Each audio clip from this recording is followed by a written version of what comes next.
interview talking to you about different single origin coffees and the way that we roast or how to pour the perfect latte.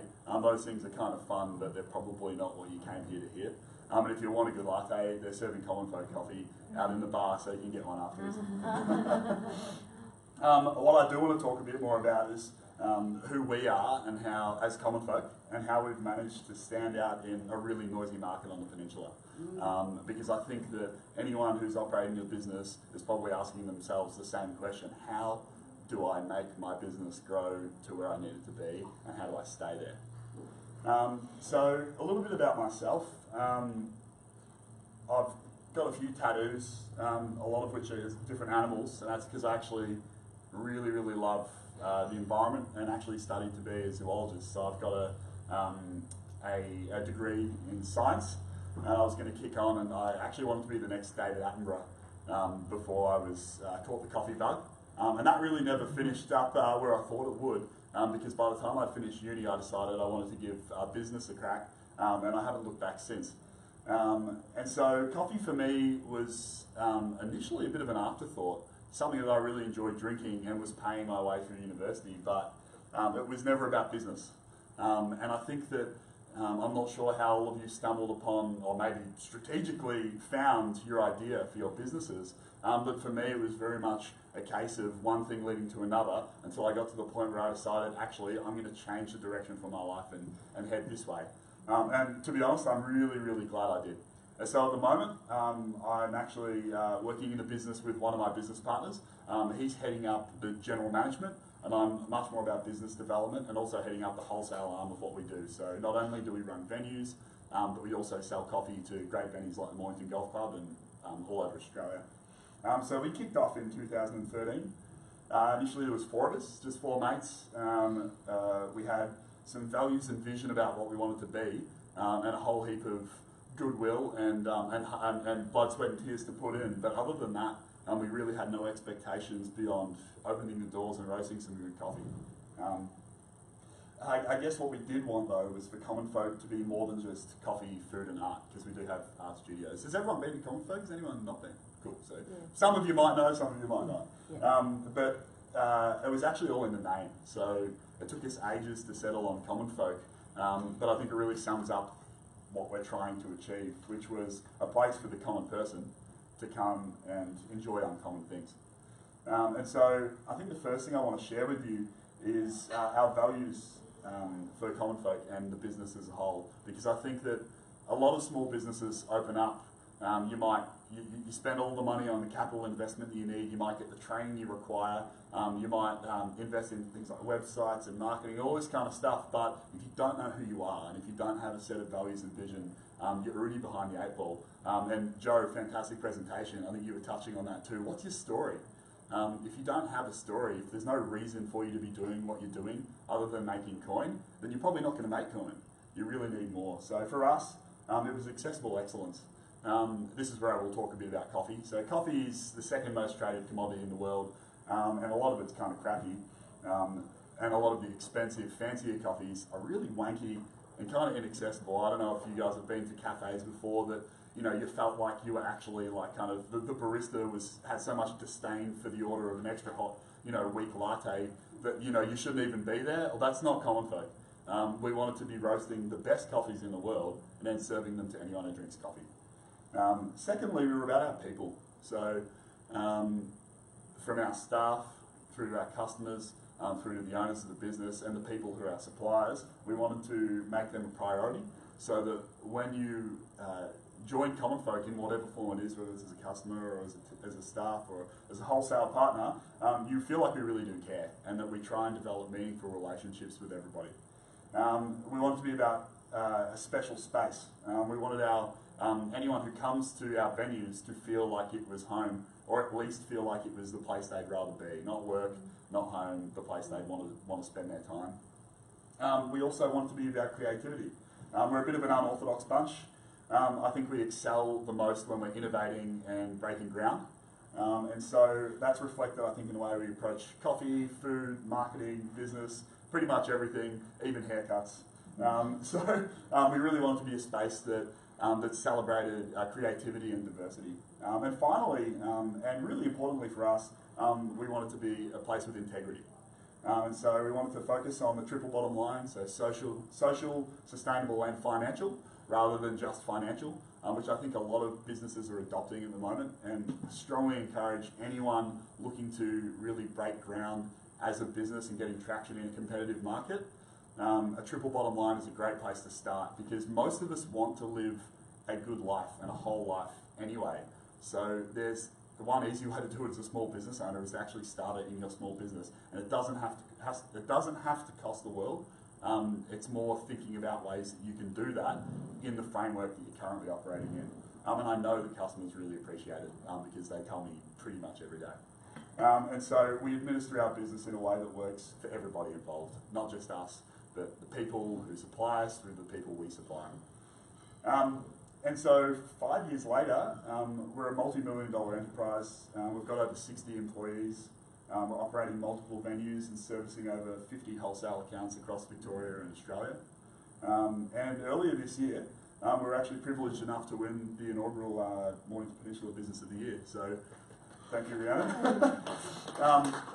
And that was a bit of a shock, but also something that we're really, really proud of, and we're happy to take ownership of. So that's a little bit about who we are, but why am I here today, and how did Common Folk get where it is? So I think first things first, with a whole heap of good intentions. So when we started Common Folk, we strategically planned.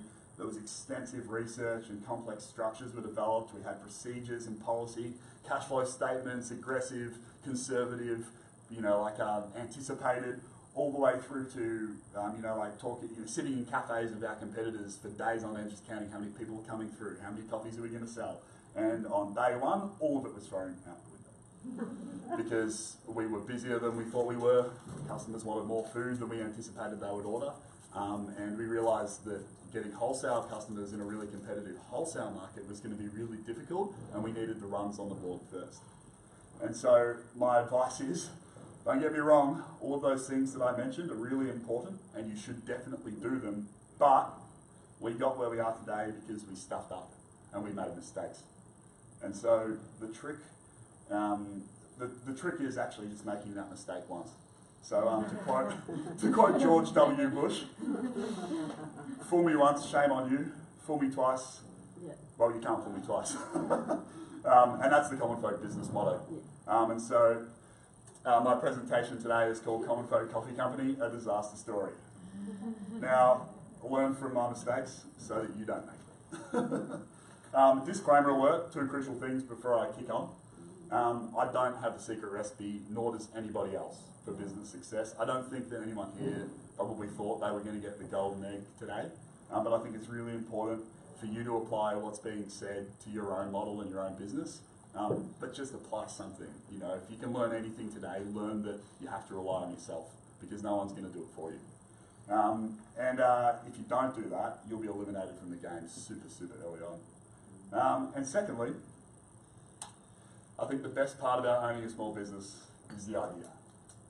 So many people want to own a small business. So many people want to be their own boss, and that's about where it ends for a lot of them, because there is a whole heap of hard work and smart work, and you need to do both in the right amounts.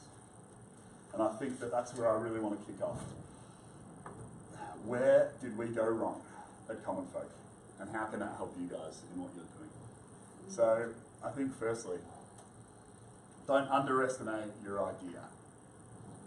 I think the issues with underestimating your idea, and by idea I mean your concept for your business and where you want to take it, is that most small businesses start small, but it's really dangerous to have big business ideas with a small business mentality, which I believe was one of our problems. We had a pipe dream of being this huge wholesaler with heaps of employees and doing a really good job, but we'd really set ourselves up to be small. And it meant that we had a lot of chasing tail early on. I think a lot of people try really hard to be a thought leader, an innovator, and come up with the latest and greatest. But your competitors exist for a really good reason, because there's people out there paying for what they're selling. So I think that although I say we like to innovate, and although I think it's really important to be at the coalface of your industry, sometimes you don't need to break new ground. You just need to make sure you're covering enough of what is already there. And I think that's important. I've talked to a lot of younger entrepreneurial types who are coming through and telling me about how they're going to be a disruptor and change a lot of stuff, but I think half the time they're trying to disrupt something that no one wants to pay for. They're trying to disrupt something that no one cares about. You're much better off selling something that people want. And so don't be afraid to disrupt if you have a solution and people are willing to pay for it. Just be really careful as to whether or not it's worth doing and worth the time and energy. So I want to suggest that I was confident in my idea, but I wasn't prepared to do what was required at the start to ensure that we could grow from day one. So what I want to suggest is develop the infrastructure and the processes and the procedures required to scale your business before you begin trading. So as I said, we had conservative all the way through to aggressive cash flow projections, but I just assumed that we were going to hit the bottom line, that we were going to be the quietest I possibly imagined and just be trying to fight to survive. For whatever reason, I'm just a risk-averse person. Unfortunately, that risk aversion led me to not be prepared to grow rapidly, which was what we did the first week we opened.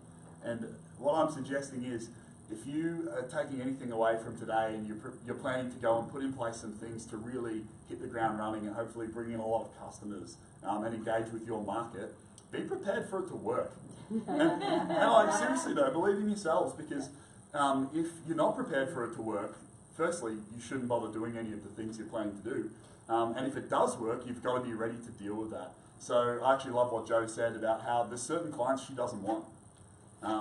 And it actually helps her maintain the lifestyle and the business values that she has. And I think it's really important. Be ready to get more clients and know what you're going to need to do to service them. I think for us, our kitchen was too small. I had a really limited strategy around hiring staff. I had no HR policy other than I'll interview you, and if you seem good, I'll give you a job. I didn't have our policy and procedure documents really down pat, although I developed things that were mostly in my mind. Nothing was automated because I didn't want to invest in a really good till system and point of sale because I didn't know if we'd be that busy, and it meant that keeping records and finding out what areas of the business were healthy and what areas weren't was really difficult. Everything I was doing was inefficient because of my failure to expect success, and I wasn't in a position to easily scale. We actually had to spend a ton of time and money fixing all of these inadequacies. Now, lucky for us, because we were busy, we had some resource to do that, and in fact it was essential. But let me assure you, it's a lot cheaper to do it now than it is when you start looking to employ your 30th employee after only a couple of months of operating. There's no harm in preparing to be successful, because what's the worst outcome? You're too prepared? Like, it really, it's fine, and it's not going to cost you an arm and a leg if you do it now. So my first recommendation is don't underestimate your idea.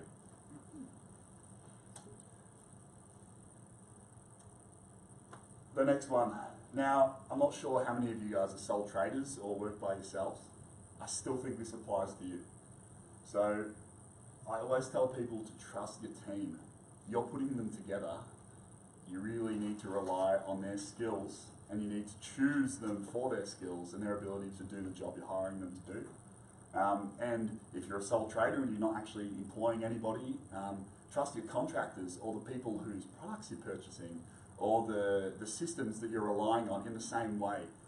You will always be the biggest advocate for your own idea and your own business, and no one is ever going to have your voice, and no one's ever going to be able to articulate or do things exactly the way you want, but you're not going to grow if you don't give people a little bit of flexibility. I actually made a pact with our first head roaster, which is obviously a key thing to what we do, roasting coffee, that we wanted to make ourselves obsolete by the end of year one. And not because we didn't want to be working or because we wanted to fire ourselves from the business we were working on, more because we knew that if we could do that, then we were one step ahead and that we could keep investing in the next stage of our business. And so it was really easy for me to do everything and to teach someone else to do it. And you should know every aspect of your business, but the risk is you end up becoming a jack of all trades and a master of none, especially if you're growing. And I think you don't want to do 10% of everything and 100% of nothing. You need to plan to make yourself obsolete and be the dumbest person in the room. That was my aim anyway. And so you've got to trust people that you're putting in place. Otherwise, you've got to go get new people. Now, I'm not sure how many of you are in the process of employing people now or building a team, but you need to find people who align with your values and vision, which brings me back to the first thing that we spoke about. If you don't have those values and vision, if you don't have a story, if you don't have a narrative, it's going to be really difficult for you to find people with the right skill set to suit your business. And by that, I mean maybe there's some accountants in the room or people running marketing, and you can go out there and find someone who's completed a degree and maybe worked in a really great business that you think complements your own. But if you don't get on well with them, and if you can't trust them, they're not actually going to help you grow. I think, I'm not sure who it was, but it was some business person a lot smarter than me suggested that the first 20 people you hire will make or break your business. Pretty sure it was the founder of Netflix, so don't know if anyone watches Netflix, pretty big business. Anyway, it's not something you can underestimate. So my encouragement is, if you're going to hire staff, don't just look for their skills.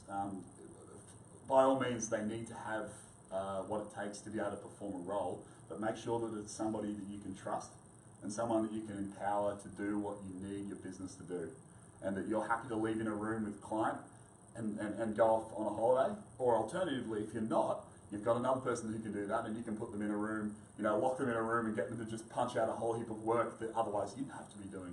You want to make sure you get a good balance.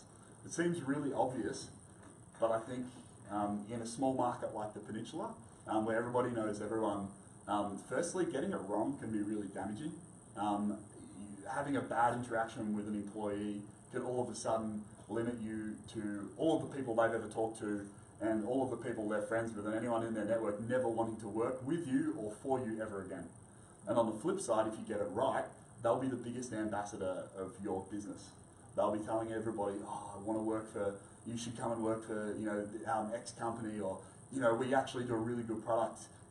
Everyone thinks that their customers come through great marketing, but sometimes the best marketing is your own team and your own people. And I think that it's something that you cannot underestimate. For example, we've got 3 wholesale clients now that are going through serious kilos of coffee, all of whom were actual previous staff members who worked for us, who went on to start their own business. A lot of business owners, and I've worked for some in the past, resented and made it very difficult for a team member to leave and, say, open their own business or become a competitor.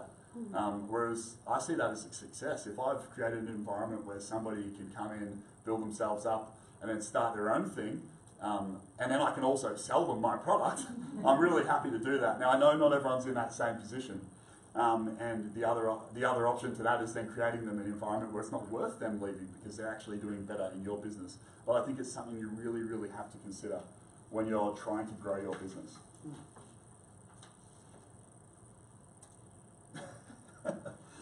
Here's a picture of a couple of our team members.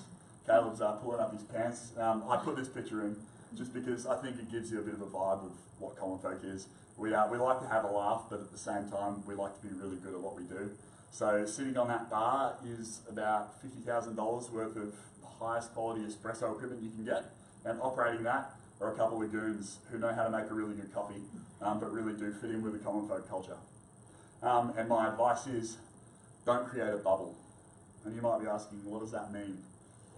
Well, I think it means early days, I was convinced that I knew best, that it was my way or the highway, which was another reason why I tried to do 10% of everything and ended up not doing much. And I reaffirmed this lie by only listening to people I agreed with. Seriously, a huge disaster. If any of the 3 things I've talked to you about, this is possibly the one that I think is the most important, because although you need values and vision, other people out there are going to check your ego, and if you get offended, it's because you've got a problem, not because they do. You need to be prepared to throw out some ideas from people that you don't believe in or that you don't think apply, but you shouldn't be offended by them. Because everyone's got an opinion, and you may not need to listen to them all, but it's definitely worth considering it. So I made a policy after rejecting a number of good ideas that I later went on to realise would have really helped us if I'd just taken some advice, to basically not getting offended by anyone who wants to talk about my business like it's their own. Because the fact that someone wants to do that is kind of flattering anyway. If you've got people who care so much about what you're doing, regardless of where it's coming from, that they want to share that with you, take it on board. Don't get angry at them. You might disagree with them, but it's definitely worth hearing them out. So here's my favourite quote. Inspirational quote which wildly and dishonestly oversimplifies a complex issue of great importance. Person you agree with. That's the person you don't want to listen to. You already know that. You already know whatever it is that they're saying. You already understand that part of your psyche. And if you're just getting people, if you're surrounding yourself with people who are just pumping that up, all they're doing is inflating your ego. They're not inflating your bank account. They're not bringing you customers. They're just telling you that you're the best. Well, guess what? Maybe you are. Go and be the best for your customers. Don't sit there basking in your own self-gratification and other people who are telling you you're so good. It's good to feel good, but it's not good to feel good and do nothing about your business. And so we talk about social media creating bubbles. And sort of, like the thought police, and you've got people who love Donald Trump only surrounding themselves with other people who love Donald Trump and then reading all of the fake news from Hillary Clinton. And on the flip side, you've got everyone who's going to vote Democrat or whatever, and they're rejecting all of these stories about, Hillary Clinton and saying Donald Trump's super evil, and Facebook is helping with all of that kind of thing. And I think the same applies in our actual smaller local circles. I think that we all have businesses or people that we do or don't like. But I don't think you should limit yourselves to those groups. So it's really tempting to surround yourself with people that make you feel good about yourself. Yes men, yes women, whatever you want to call them. But when it comes to business, they're not going to help you. So they've got the same ideas, they've got the same strengths and weaknesses, meaning that they can't really add anything of value that you don't already know. So when I realised I was going down that path of self-importance and surrounding myself with people who made me feel self-important, I put in place that rule of checking my ego. And I was lucky enough actually to have other business owners who were directors on my board who had really varied experience and actually disagreed with me a lot. So I was the coffee idea. So I was the person who had the industry experience to start with. My partners actually came, although with a love and a passion for great food and great coffee, they didn't really know how to execute that. And so I probably wanted to push my agenda more than ours. And to start with I did until I realised that it wasn't working the way I hoped it would. And so my advice would be to invest in other people like that. Now you might be the sole owner of your business and you might not currently have other partners that you can lean on, and that's totally fine. You actually don't need that. What you should do is really consider putting together an advisory board of people specifically tailored to cover bases that you don't cover yourself. Every corporation has a board, and I think that that should apply for small business too. I don't think that you should consider yourself so above making mistakes that you don't need advice from other people who are professionals. And so the great question would be, how do you get that? How do you find people who are prepared to invest in you, but maybe not prepared to take a huge wage or get anything back in return? Well, you've just got to ask people. It's called networking. And you would be surprised, especially on the peninsula, because it is such an insular place. A lot of people really care about what you're doing, maybe more than you think. And those people might disagree with you, or they might have skills that you don't have. And I think that it's definitely worth drafting an email or getting on the phone. To be honest, the conversation is probably better, and just asking, are you prepared to invest in my business? Would you be prepared to call me out when I need to be called out? Because if you empower people to do that, then you'll find them doing it more regularly, and you'll also be prepared.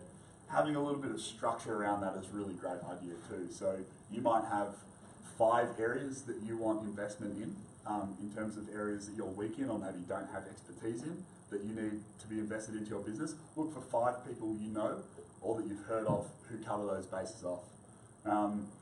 Consider people of different ages to you, different genders, different experience, and different areas of expertise. It's not easy to find them, but I'm telling you, you'll reap the rewards when you open your eyes to a world that's bigger than just your little bubble. If you find that everyone you talk with agrees with you, talk to different people, and your business will thank you. So, I don't have too much more to add. I think that for myself, I've been really privileged in my journey so far as to have been able to learn from my mistakes before it was too late, although it has been really difficult. And I really strongly encourage all of you to do the same.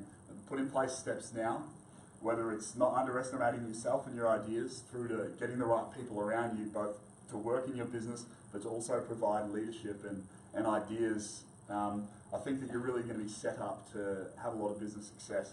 And here's a picture of one of our customers leaving at the end of the day. That's the place that I call home pretty much 7 days a week.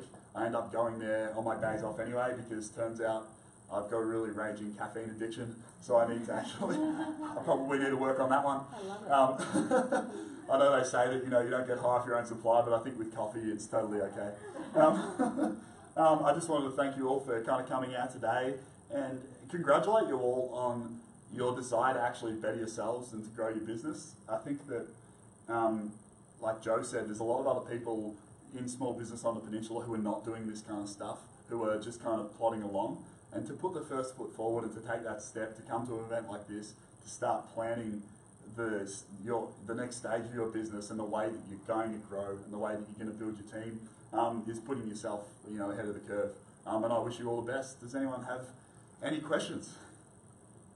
You've got other venues here besides We do. As in other cafes? Yes. Ah, what are the other ones? So we've got, we didn't name them Common Folk. One strategy we had was earlier on was to give ownership to the locals who would be going to those venues. So we've got another one in Macrae called Merchant and Maker that you might have known about. It was lucky enough to win Cafe of the Year 3 years in a row. The first 3 years it was open.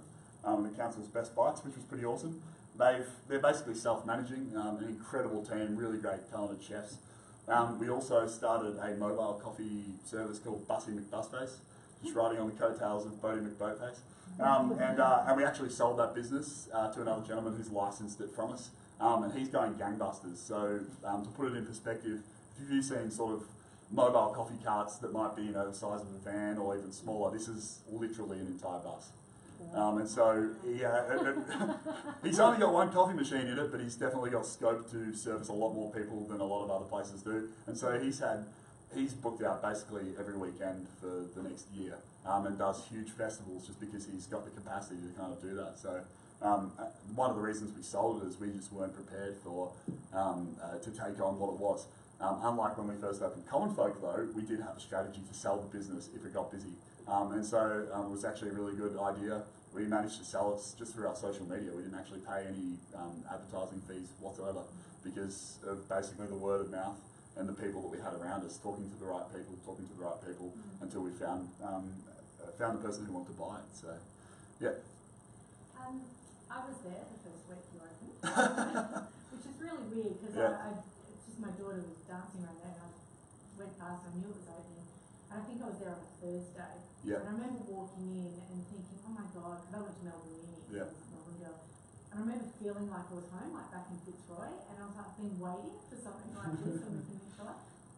And then I ordered, it must have been like 1:30 or something, Yeah. and you were already out of food. Yeah, that was the story of my life. And I remember the apologies and there was this kind of drained look on everyone's face. And I was thinking, oh Jesus, please survive, because it's going to be cool. But, Yeah. so that's just a memory, but just a question around the food. Yep. Why did you choose the Thai influence? Great question. Oh man. Because I love it. I just wondered where that came from though. Awesome. I can probably bring this back to the trusty team point. So one of the best hires we ever made was a chef called Rune Sasambat, and she's a Thai national. You guys probably met her before. And so she's got her own business now called Finesse Catering, who we regularly support and we love them. Another great success, I think, of sort of the culture I like to think the team has managed to build for itself. And so she's Thai, and to date, she'd really been limited to what sort of Thai food she was able to cook in the other venues she worked, because people felt that they had to, I guess, follow a certain recipe. So if you're going to be in a cafe, you just need to do eggs Benedict and, you know, like and pulled pork roll or whatever. And those things are great, but they weren't leveraging off what her real talent was. So although we had all of the classics, we also really wanted to showcase what Rooney did the best. And so I basically said to her, I'm like, Roon, you know, you've got X many spots on the menu to do whatever you want with, so long as that they kind of tick these boxes. You know, there's something hot, there's a salad, there's something cold. And so she went from there, and I think that customers really buy into that authenticity. One thing that we really try and be at Common Folk is ourselves. That doesn't work for every business, and I certainly don't encourage it, but that was a strategy for us. I think that by letting our staff wear what they want, by letting our kitchen team cook the food that they're great at cooking, we saw a lot of customers feel like they were at home, and that it was almost like they were in this space that they had a little bit of ownership of, because everybody felt comfortable and everybody felt like they had a little bit of a say.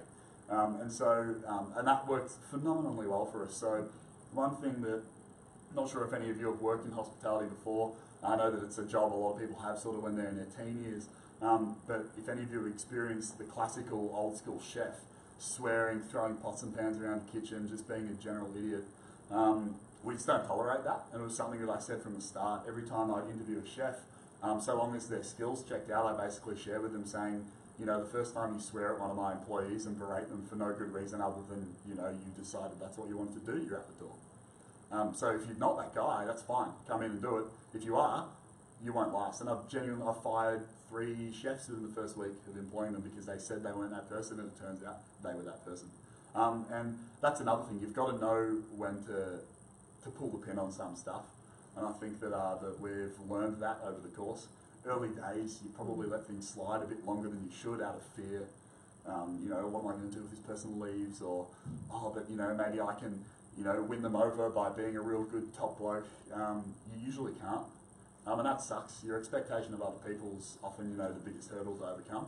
And so for us, getting to share our values and vision with new staff coming in is actually really, really special, because they see what we're about, and I think that when they like us, they really like us. What do you do when you've got no chef then?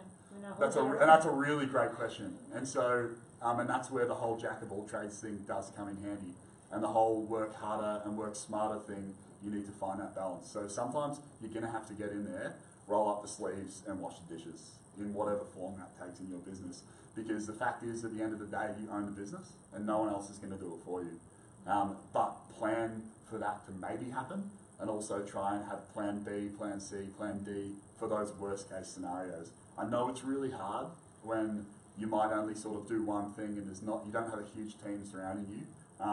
But that's small business. Like, I want to say that there's a solution other than you doing it, but there's not. Like, there just isn't. And that's where I tell people the best part about owning a small business is the idea.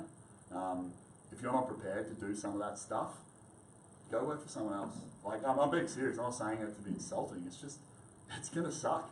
You won't enjoy it. But if you are prepared that every now and then something's going to come up that you didn't expect would, and you're going to have to deal with it, then deal with it. I'll go to Joe again because I love what you were saying. You know, if your value is, I'm not going to take a phone call after 8 p.m, and that means that you've lost a client, so be it. If that client's your biggest client, maybe reassess your values or reassess what you're doing. But there's no quick fix, I think. It's probably my point.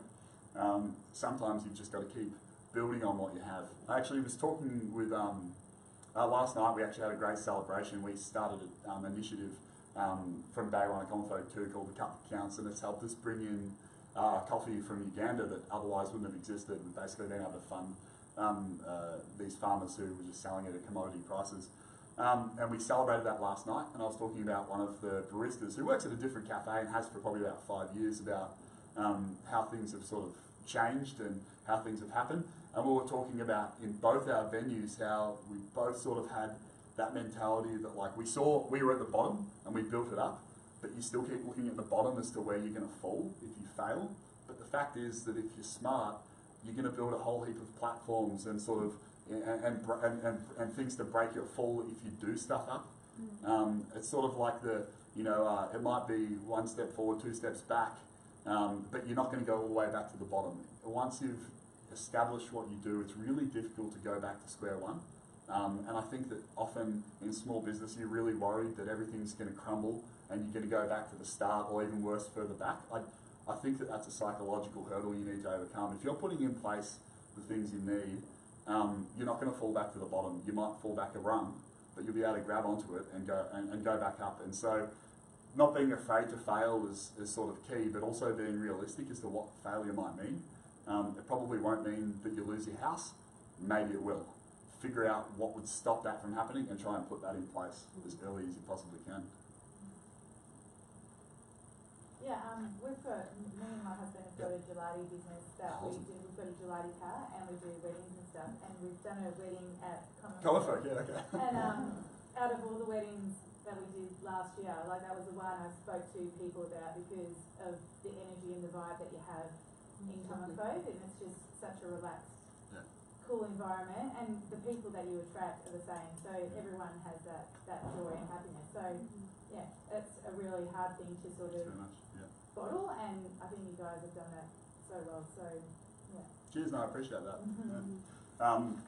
And it is tough too. I want to say that we've managed to do it because it was easy. Part of it was that whole working hard.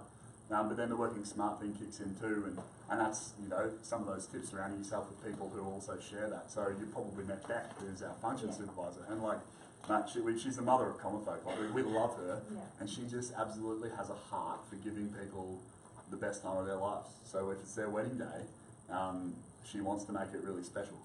And it's another market we didn't think we would capture. We thought we were a coffee roastery. Who wants to get married in a shed in industrial Mornington? Well, it turns out stacks of people want to get married in a shed in industrial Mornington. And so you've got to be ready to change your idea when the market dictates so. And I think that's what I mentioned when we threw everything out the door, because we were wrong. We didn't know what people wanted. It's wonderful. Cheers. Awesome. I think that's it from me. I'd love to see you all in Common Folk at some point.